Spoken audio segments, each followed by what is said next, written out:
What's up, everyone, and thanks for dropping in. Today we're going to talk about immigration enforcement and trauma. And we begin today with a statement from the American Psychological Association.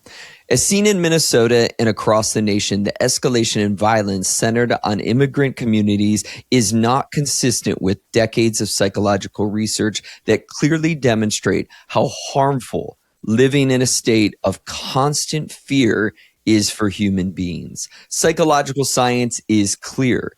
Detention, deportation, family separation, and the constant threat of such actions create chronic stress that increases anxiety, depression, trauma-related symptoms, and long-term health risks.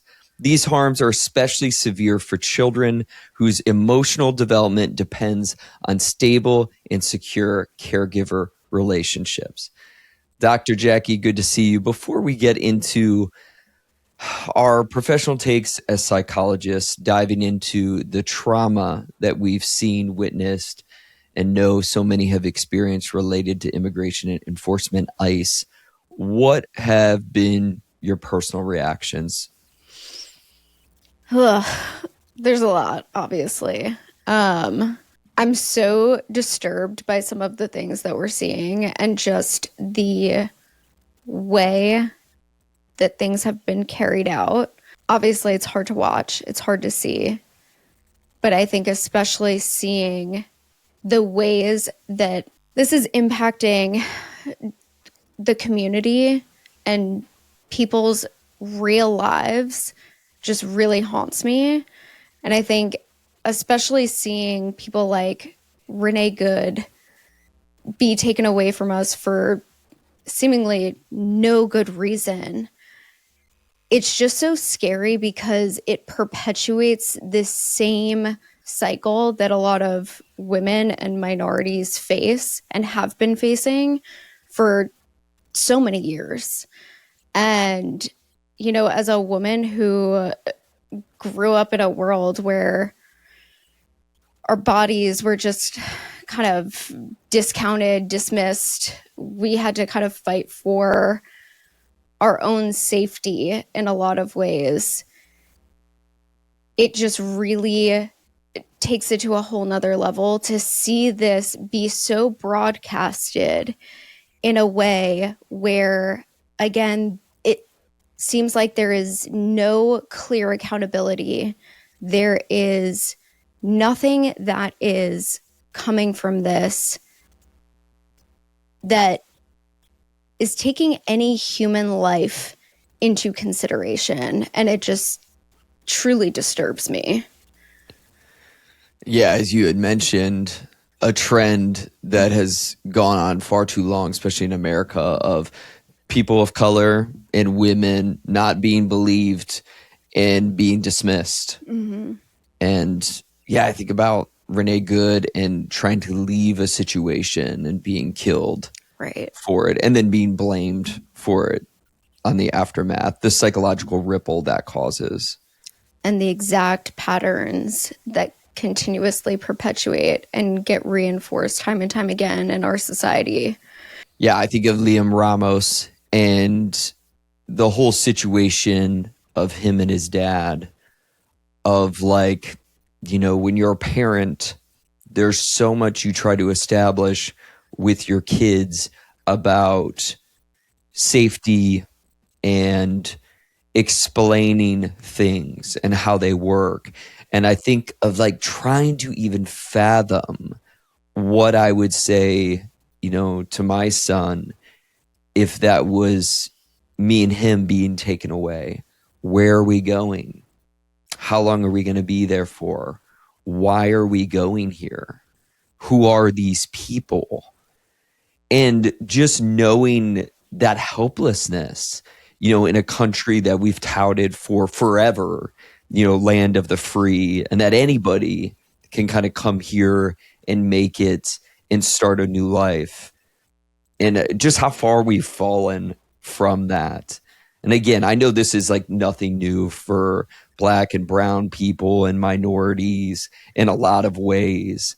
But the blatant display and how it's captured in 4K nowadays, that anyone can be questioned and taken away, which I know we're going to get into. But again, as a father, it's been beyond disturbing.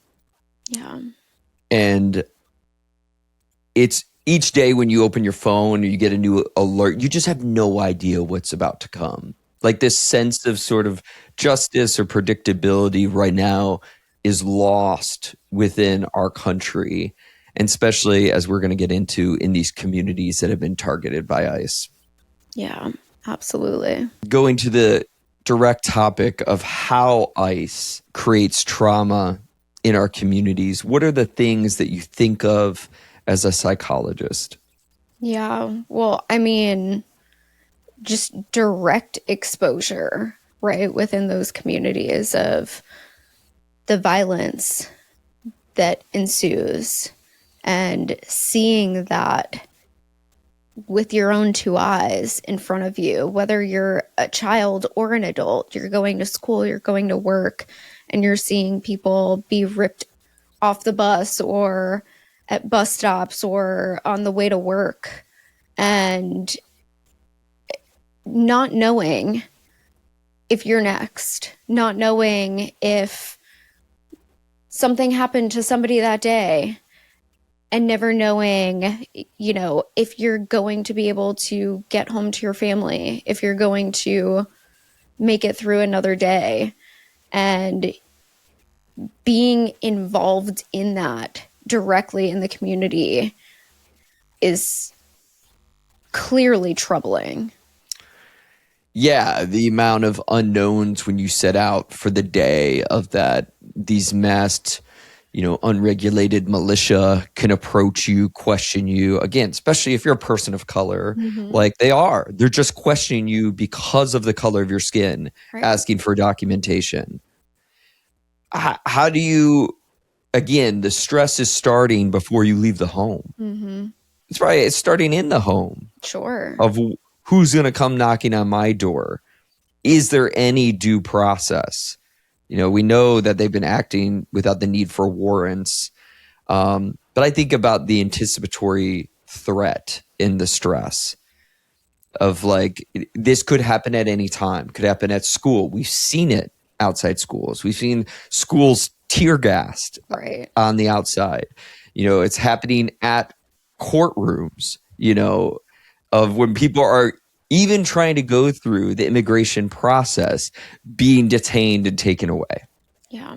It truly seems like no place is safe. But that anticipatory stress of even if you're going through documentation, even if you're just trying to live your life, again, the true American pursuit of trying to better your life for your family, for yourself, it's under threat.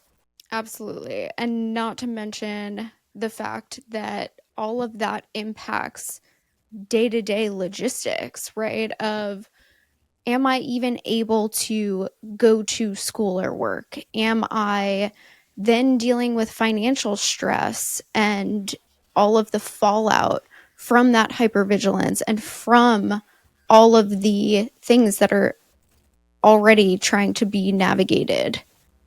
Just the destabilization. I know I was looking at a New York Times post where they were talking about a city outside Minneapolis that's just like on perpetual watch. And you think about the 24/7 hypervigilance from, teachers, from lawmakers, from police, of just anticipation of people coming in and taking your community members. Yeah. I can't picture in my mind something being more on edge than that.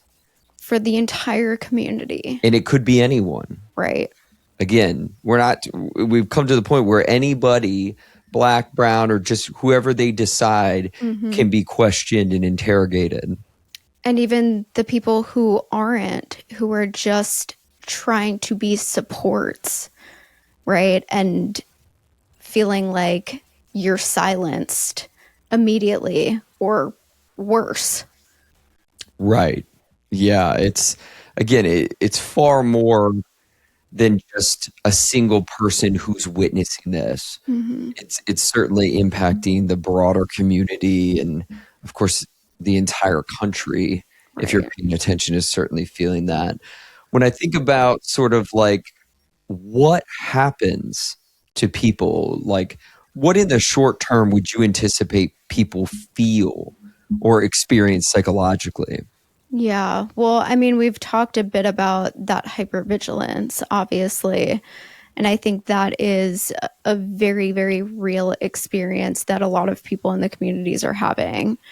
But on top of it, any kind of trauma reaction is normal. That can look like poor sleep or disruptions in sleep, nightmares, panic type symptoms. Um, Again, that hypervigilance, but even more heightened and intensified anxiety, depression, helplessness, hopelessness, all of these things that, again, day to day seem so insignificant.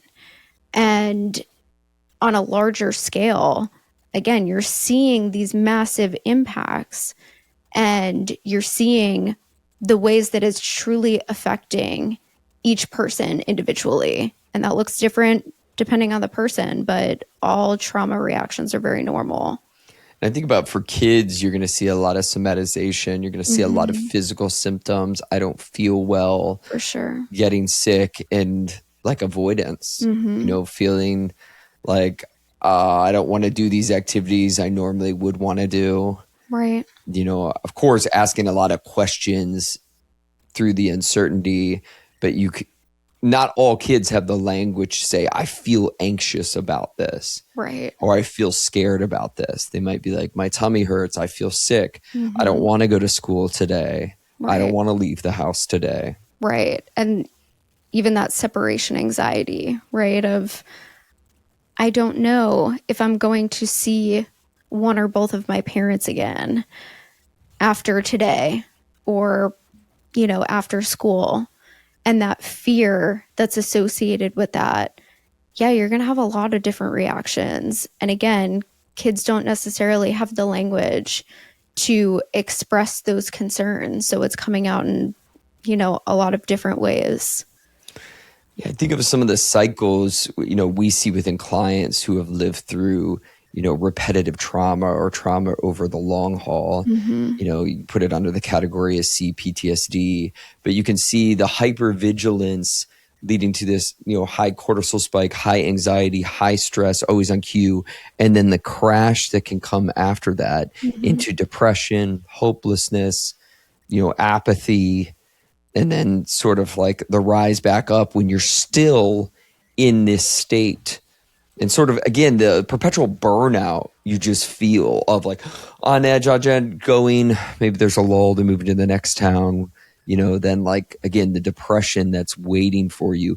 It's just something we see so often Yeah. in the wake of having to be on edge of your life being flipped upside down for so long. Mm-hmm. Not just one incident. Oh, it was one incident. They came one day, they're gone. And not to say that wouldn't be a big deal. It could be a massive deal. Sure. But so many of these communities are daily Right. for weeks and months now living on edge. And that prolonged exposure very much puts our nervous system in this perpetual state, like you said, of burnout, because you're constantly just redlining your nervous system within this hypervigilant state. And even if you do have some reprieve or some solace moments, it seems like it just goes right back up. And having more of that sensitivity then to triggers moving forward, it's really hard to get your nervous system to feel like it's in a steady state of safety. And again, back to the children, and you expect them to be learning. Right. You expect them to be growing. You expect Mm-hmm. them to have coming of age experiences, making friends. How? Right. How do all those things happen when you're living in a perpetual state, on edge, hypervigilant, feeling like your Fear. whole family could be shook upside down immediately? Right. And again, not to mention the fact that kids often model their sense of safety and their nervous systems off of the environments that they're in, off of parents or caregivers or people that they trust, right? Whether that's teachers, whether that's extended family. And if caregivers, parents, teachers are in these realistic states of hypervigilance, kids are going to pick up on that. They feel that energy, and they're also understanding and interpreting that as something's not right here, something is unsafe. Yeah, and you would anticipate that separation anxiety would go up. Of course. Like, my mom's more on edge, my grandma's more on edge, whoever's more on edge. Well, now I really don't want to go to school. Mm-hmm. Not, well, why would I? Where are you going to be today? Are you going to be safe today? And a lot of times we'll also see kids in this very parentified kind of state of my caregiver, my parent, my whoever is not doing well, so I need to take care of them.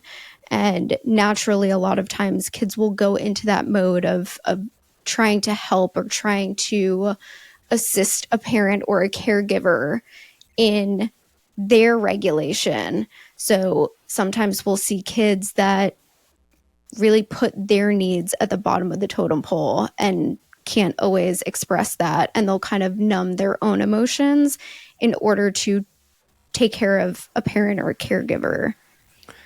Absolutely. And then my mind shifts to sort of what would we anticipate some of the long-term effects of this would be. I mean, mistrust at the top of the list. Right. If you can't trust your own government to sort of follow due process or do the right thing, have warrants, not rush to conclusions, not harm people, who do you trust? I'm really asking, if you can't trust your own government to take care of you and they're sending in masked people who don't have to identify themselves and can get you while you're trying to do the right thing in court, while you're trying to pick up your kid from school, Yeah. who do you trust?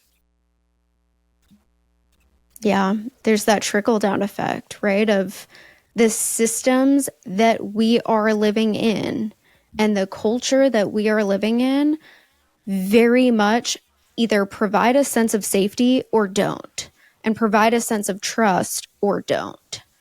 And I can't even imagine, again, for a lot of these kids who are experiencing that, you don't have any other models for that.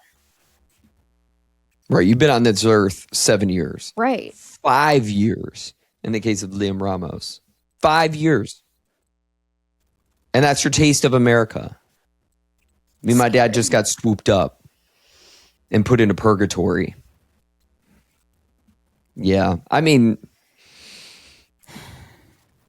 it's hard to imagine. And that's the part like I do struggle with. I struggle with the psyche of people who hear that, see that, and justify that.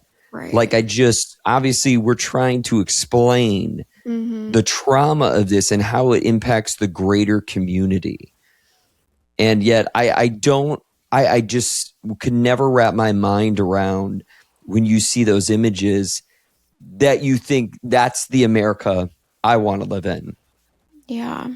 And it's hard to comprehend even as adults what we're seeing.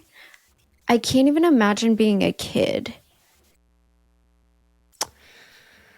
Yeah, I know. When I think about more long-term effects, it's like, where's the stabilization going to come from? Right. And that's where I know and I trust there's so many people out there with values of inclusion, values of justice, who are stepping up and do care about due process. And again, people having a pathway towards documentation, citizenship, and that no matter what your beliefs are about immigration or immigration reform, how you treat people matters. Yeah. And that's maybe the part I have a lot of hope in, because I see those people on social media, I see those lawmakers, and I do see those politicians who seemingly do care. But that's why when we talk about these things, it's like we could talk about all kinds of regulating things, and we'll talk about kind of what we do from here. But if people don't care about these systems that are in place that harm people, nothing else actually matters that much. Yeah. I mean, it's hard to fathom. Again, I think a lot of people are, raised in this society thinking that America is so fantastic and this is the place where, you go for your dreams to come to fruition, and there's this hope and this, desire for a better life, and you have the power to create this. But do you? Because to me, it doesn't seem that way. It seems like if you meet X, Y, and Z criteria, then you have the power to potentially create this beautiful life for yourself, whatever that means. But for a lot of people in this country, that's not realistic. That's not the realistic expectation that comes from the systems that have continuously just repressed that. Yeah, inequity is rampant. Yeah, we don't. There's people out there who are like, we know damn well it's rampant. But again, it's like, who's going to care about these systems changing? And that's why policy, matters first and foremost. Of which we're going to get into, of when systems are created that are harmful, you got to change the system. Right. Change the process. And change the process. And to your point, make the process clear and transparent for everybody, not just those who are rich, wealthy, and have unlimited resources and just buy their way into, a system, which is turned into America. And there's something very depressing about that. I want to touch on your experience, especially when it comes to why this system, whether it was intended to be this way or not, we don't know. Mm-hmm. We're not the right people to ask, but you have had a big part in police evaluations, first responder evaluations, mm-hmm. of knowing what to look for in a person who's fit to sort of do this job and who's not. Mm-hmm. We know, because how quickly ICE ramped up, that a lot of things that you would have done and do in police evaluations, it wasn't happening. Yeah. People were just getting hired by ICE, and we got some interesting journalist accounts of pretty much being hired off of a phone conversation. Yeah. What is it in your experience of doing police evaluations you would look for if you were going to put someone in a position of high power, mm-hmm. to carry out something complicated like immigration? Yeah.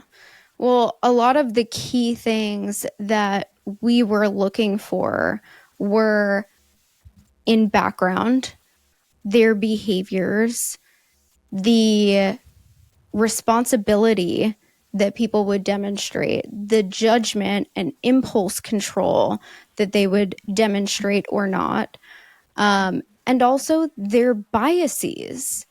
And all of these pieces were taken into account through numerous interviews, numerous testing and evaluation standardized methods, polygraphs, background interviews with departments on top of psychologists.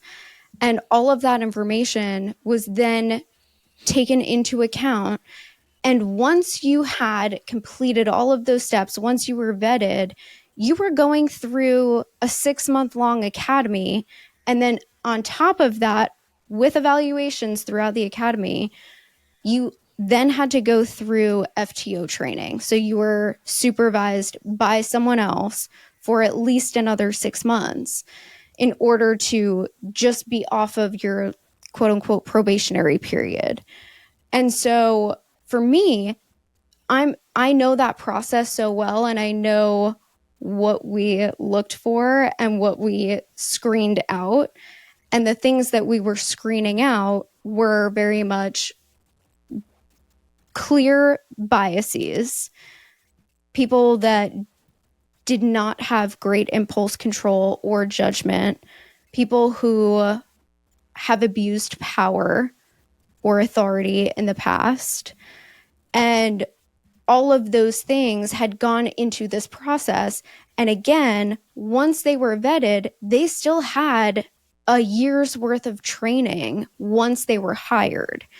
And so I don't know what ICE's vetting and training process is. From what I've seen, it's supposed to be some sort of vetting process and background process. And then they do, I think, 13 weeks of training, which I don't know if those things are happening.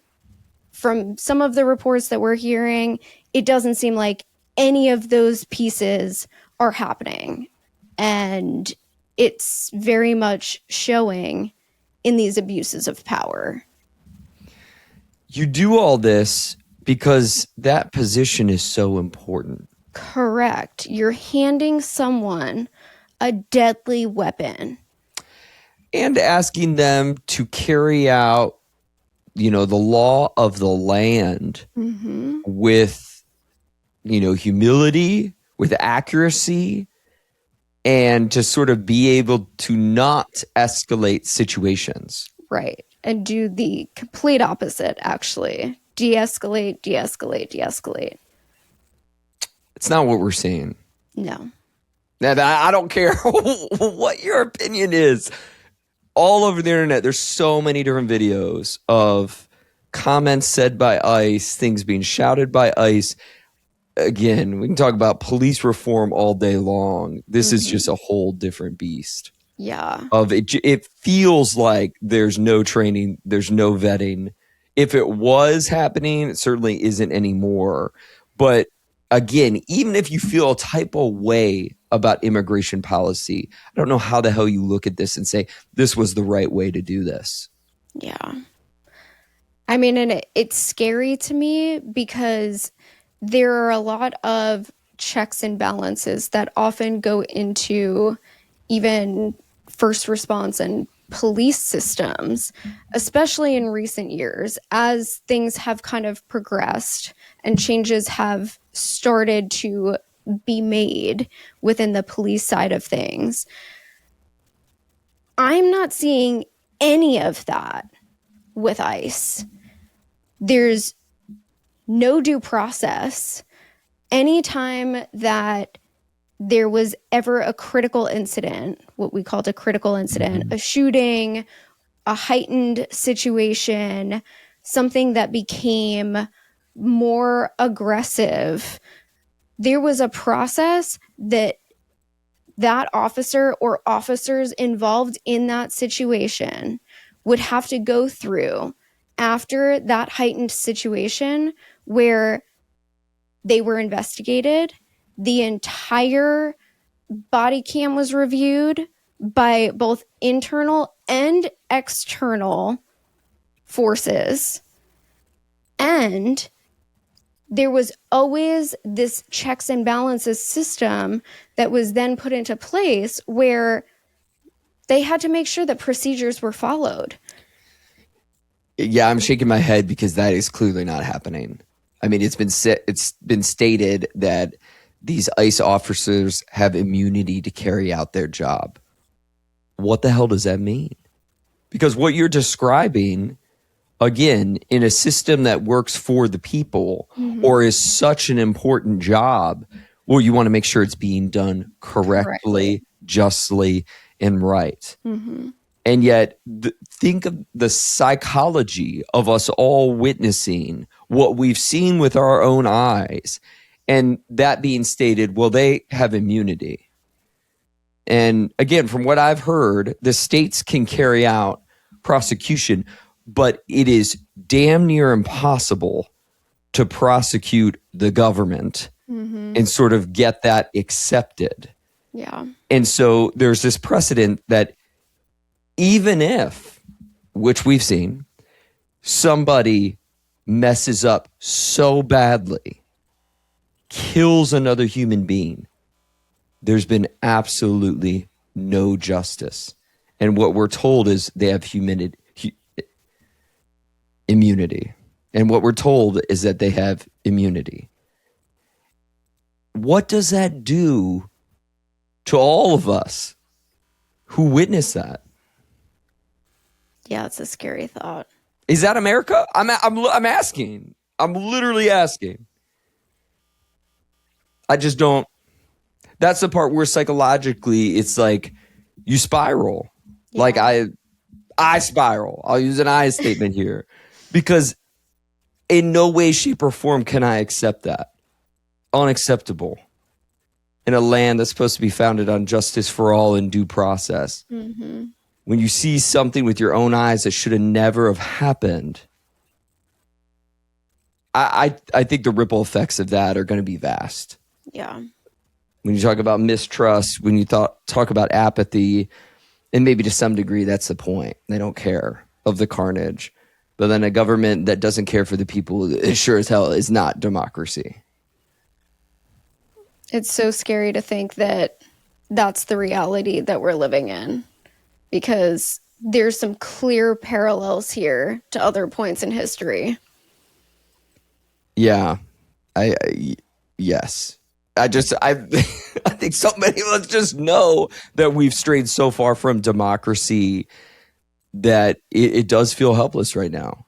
Of like you have those reviews that you're saying because us as human beings watch videos of something, you're like, well, that shouldn't have happened. Right. That person shouldn't have been shot. Where's the justice? Where's the justice? Where's the investigation? Mm-hmm. Well, they have immunity. No. That's, again, that's not. And again, to say that there's not even an investigation being done, or that that's being taken away from these other enforcing bodies, is scary. Beyond scary. The lack of accountability, and again, getting into this very patriarchal state of like my way or the highway and abuse of power that we're seeing. It's just, again, it's why we call it fascism. It's not democracy. Well, and it's blatant. It's blatant. It's not even hidden in any way, shape, or form. It is blatant.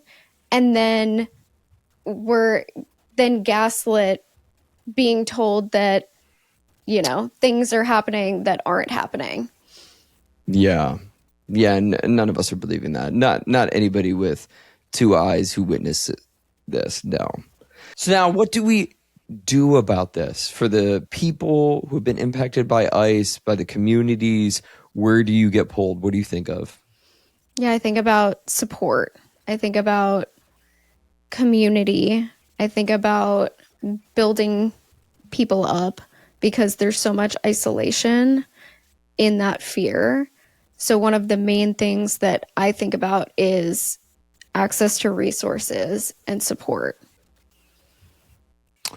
Absolutely. I mean, showing face, going to protests, showing, strength in numbers that you do care is helpful. And I think when these people show up, any people that are impacted by ICE show up, the first thing I think about is sort of like, what is someone needing? Mm-hmm. On a base level. I think there can be a lot of assumptions, but I think starting with that, and I think I have to say it, like as a therapist, keeping in mind minimal documentation. Yeah. Of, especially if you're treating people as a mental health professional, I think you got to be mindful of that.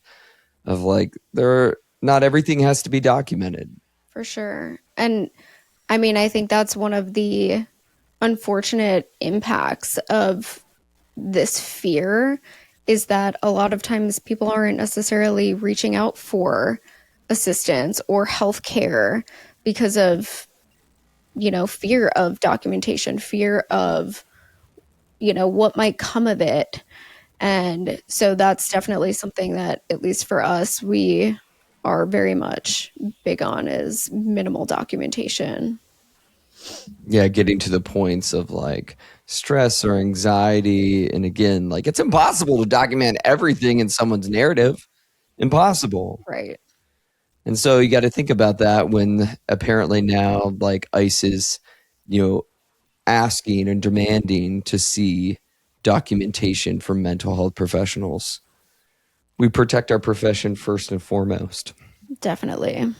I think a huge piece that is really important is any kind of stability, especially for kids. If there's any way that we can give them some semblance of safety and stability, whether that is having conversations with kids or going through kind of safety plans.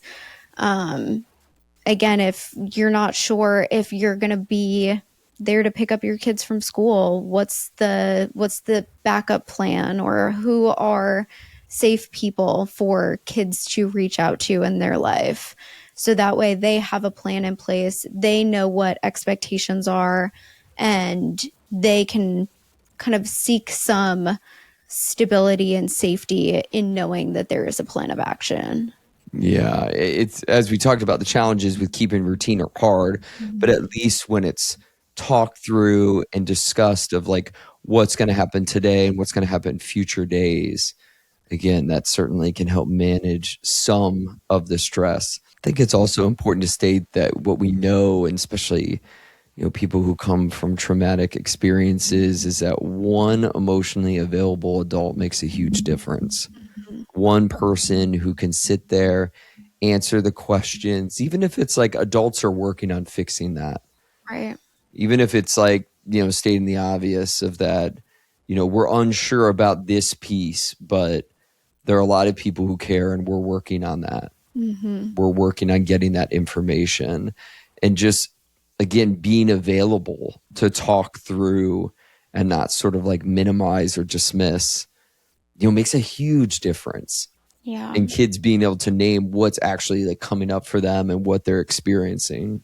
Another thing that we talk about a lot in therapy, obviously, when it comes to hypervigilance and dysregulation, is, these tools that we've talked about on previous episodes, right? Which can be helpful, especially in acute or intense moments. Obviously, those are never going to replace policy and change.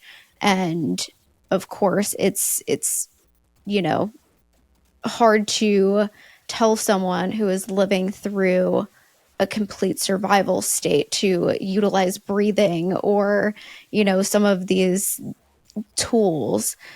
And at the same time, it does work wonders to give yourself some moments, especially in the super intense panic or high intensity moments, to utilize some of those gifts or tools that you have at your ready and be able to even potentially share a few moments, even with family or with kids in those moments. So that way they have a few moments of regulation in the chaos of everything. Yeah, I mean, people need to be seen and heard, but this idea that you can't also use your gifts that you've gone through how many years of training on, like, I hope you can use those gifts. Yeah. Is that the solution? No. No. It's just not. But Right. can you be helpful in a moment? Yes. Mm-hmm. Again, and that's the double-edged sword of that, of both things can be true. It's when people believe you're going to meditate your way out of policy. Yeah. No, That's you're not how that not. works. But if you're trained in meditation, that's your expertise. Could that help people in the moment? Of course it could. Mm-hmm. But again, it's not the top tier problem. The problem is the system. Right. We hope you care. We hope you give a damn. Maybe all your dams would be nice to give, because there's so much happening right now, and we're not immigration experts. It goes without saying, but we are licensed psychologists who do know a great deal about trauma and mental health. And honestly, it doesn't take a psychologist to witness everything going on in these communities and come to the conclusion that this is bad for everyone.